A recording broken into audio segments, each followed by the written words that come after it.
Alrighty then, it's time for a Jungle Pantheon game, and this is a game with fans.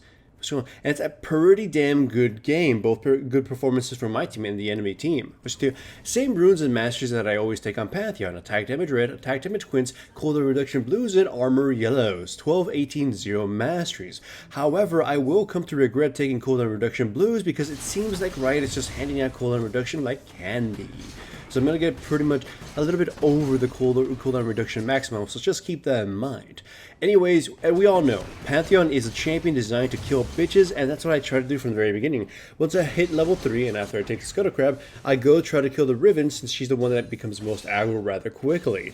Unfortunately, it doesn't go, the initial attempt doesn't really go well, so I'm going to loop around and then wait in the bushes to try to let her engage again for me to counter-gank her.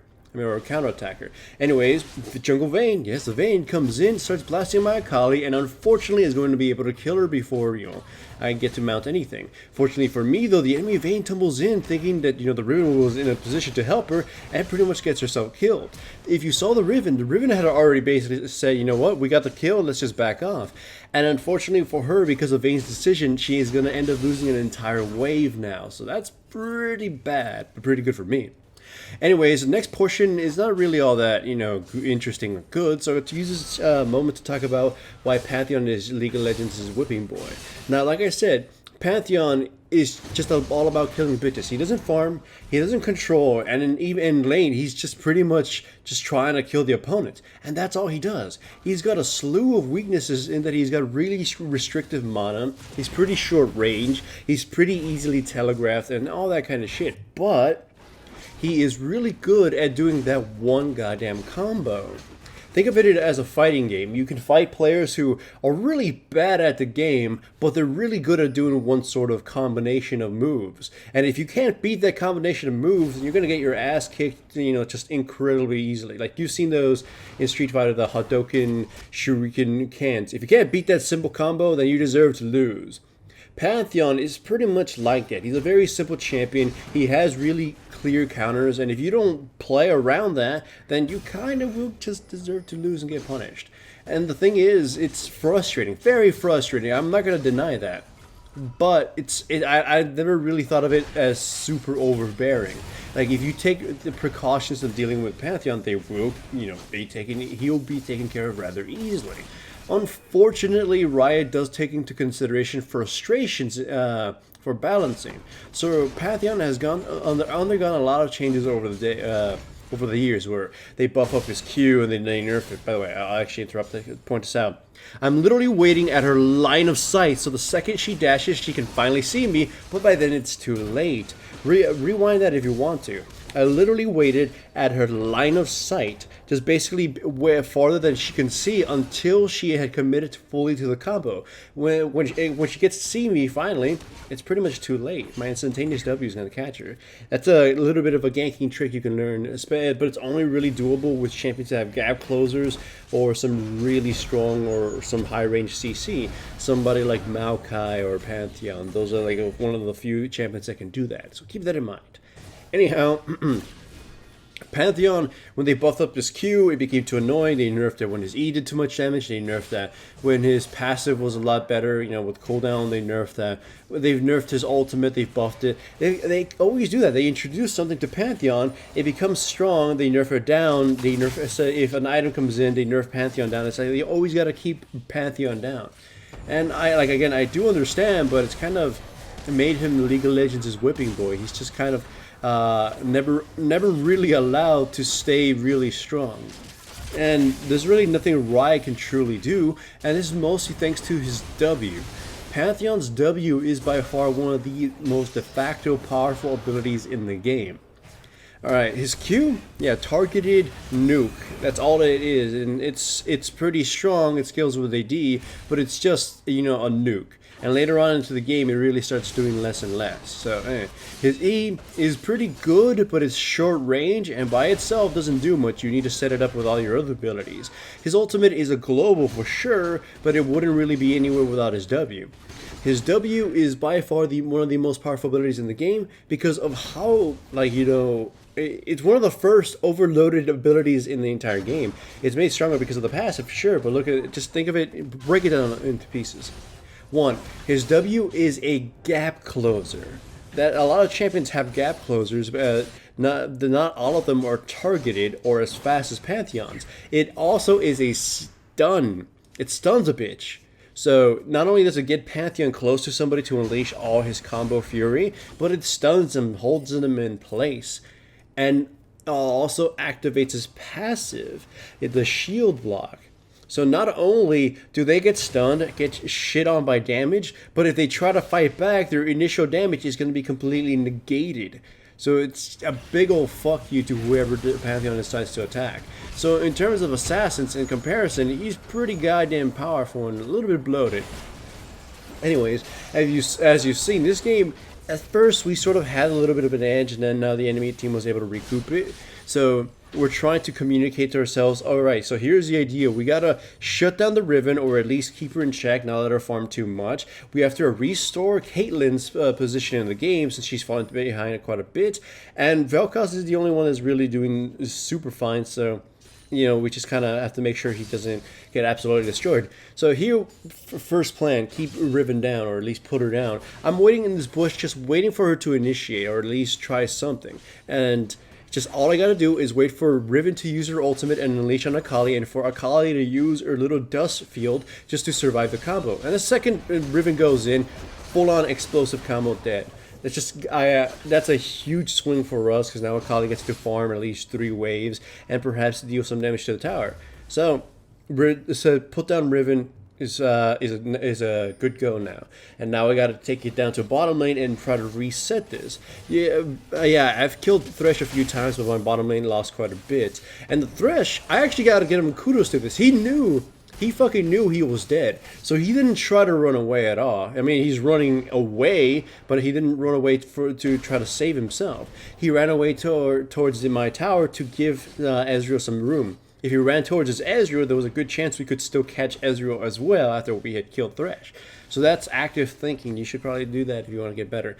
Anyways, Riven just kind of face checks us and gets absolutely ass blasted, but you can see, like, if it was just one person, the Riven putter would have probably had a good chance of just blowing them up. So right now, our biggest concern is keeping her down. Also, I got to bring up one of the more bigger weaknesses of Pantheon that a lot of players don't actually pick up on a lot. He is one of the more selfish champions in the game.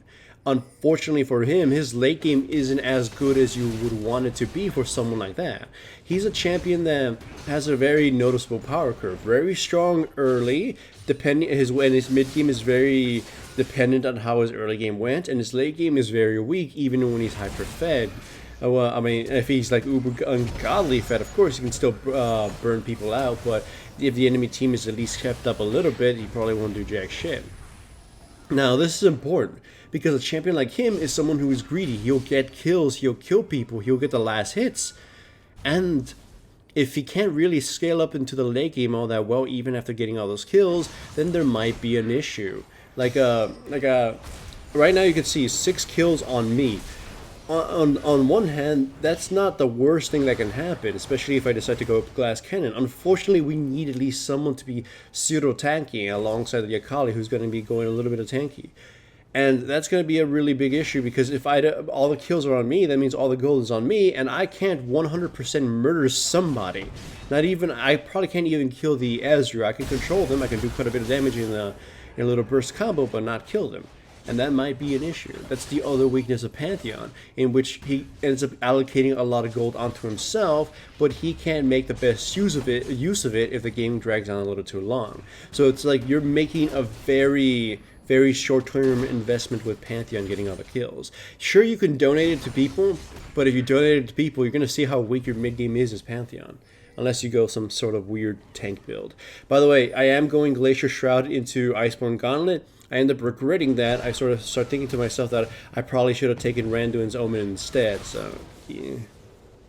Anyways, as you've seen in the game, I'm trying to make sure the Akali doesn't get raffle stomped by the Riven anymore. I'm venturing around that area. I'm ulting her mostly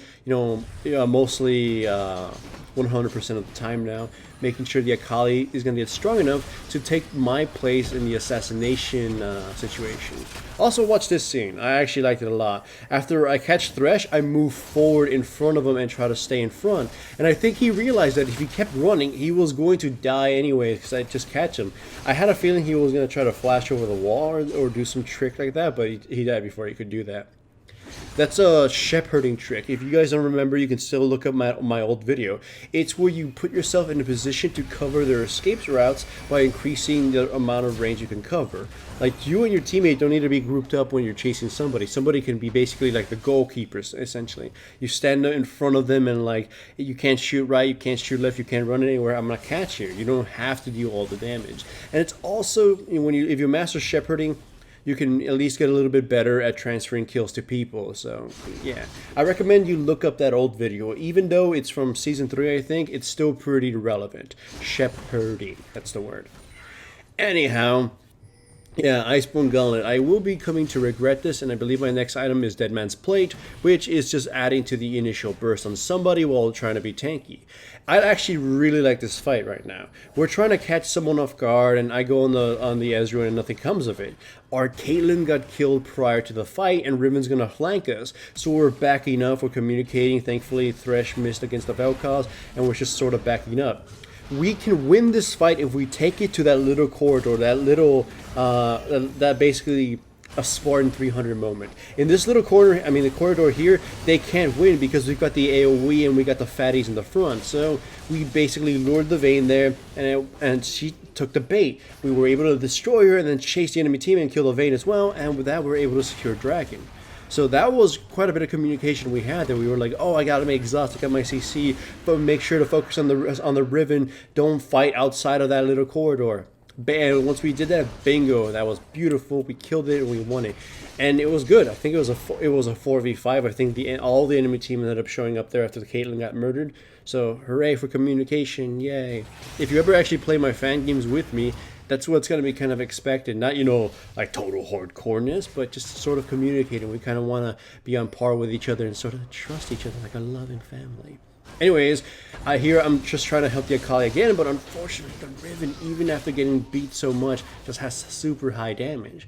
Fortunately for me, I also do have some modicum of damage, and she already had her ass kicked, so I was able to finish her off before she, destroyed the shit out of me.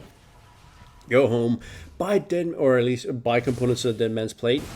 By the way, at this point, I already have way too much cooldown reduction, and the only reason I continue getting blue is because none of my teammates go for it, so I'm like, okay, I'll just get blue for myself.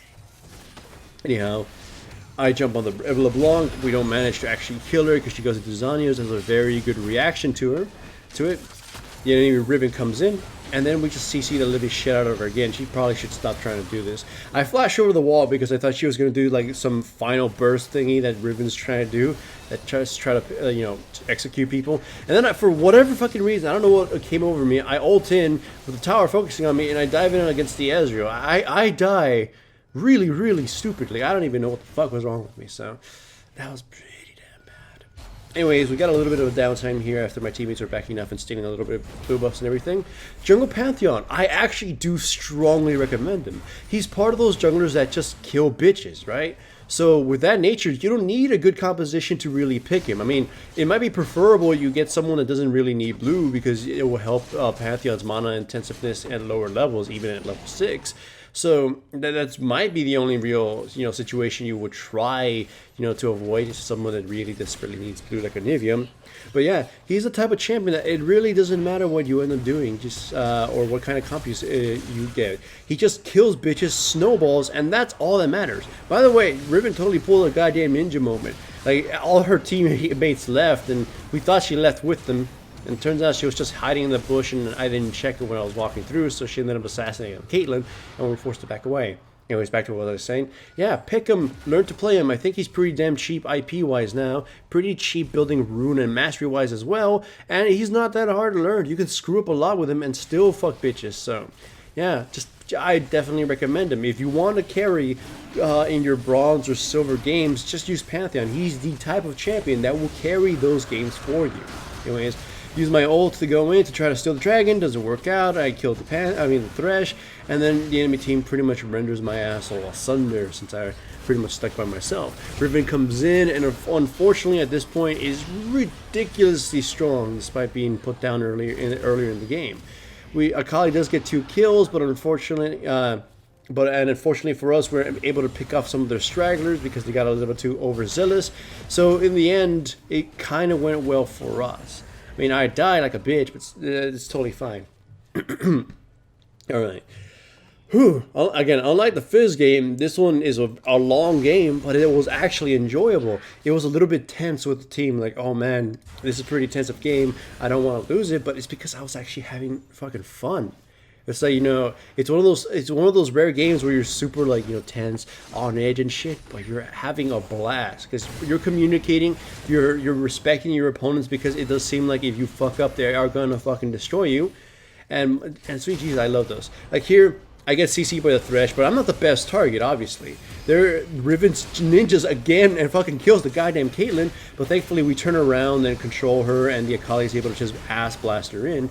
Thresh ends up hooking me closer to his teammates, which is a bad idea because I just jump in against the Ezreal and blow both him and Vayne up. Alongside the Vel'Koz, he helped me out tremendously as well. And of course, we just turn our attention to the Thresh and finish him off too. That one was a ridiculously brutal fight for us, but that's because they decided to fight us in the one place they shouldn't, in a corridor. Although, to be fair, even though it's in a situation in which we would have the edge, I do see why they engaged on that. Riven was basically on top of us and did assassinate one of my teammates, an important teammate, before the fight occurred. So in one of those situations, I assume they just took a big old risk. It just, unfortunately, they got a little overzealous. After the Riven assassinated someone and couldn't really continue, they should have just backed away, and the Riven maybe tried to survive instead of trying to sneak in a second kill. Anyways, they're sieging down mid, and my teammates are top lane, so they're not going to get it here in time. Still, though, I decide to initiate because I figure I'm at least a bit tanky enough to survive the initial, fray. So I go in, I pop my stuff on the LeBlanc, and I take a huge beating, and I do die for it, but at least my teammate Akali is able to come in and just sweep the enemy team. She kills 2 people, and the rest of the enemy team falls, and then they finish Thresh. But only one surviving is the jungle Vayne, who unfortunately has been pretty much the most useless of their entire crew. I mean, jungle Vayne in general is just simply not good. Blood Razor at all too. I mean, for her, and as a result, they pretty much get wiped out, and we go for the Nexus, and we take it. I was pretty impressed by the fans here too, like the amount of communication going on, and I had a blast. I can't wait to do something like this again. This channel is supported by my sponsors, Crunchyroll and Loot Crate. Check out the description below for links to the websites. Signing up for any trials, including Crunchyroll's free anime trial, greatly supports my channel. Also remember to give the video a like to support the channel, and subscribe if you haven't yet. I've also made a Patreon now, and if you wish to support me through that medium, then I welcome it.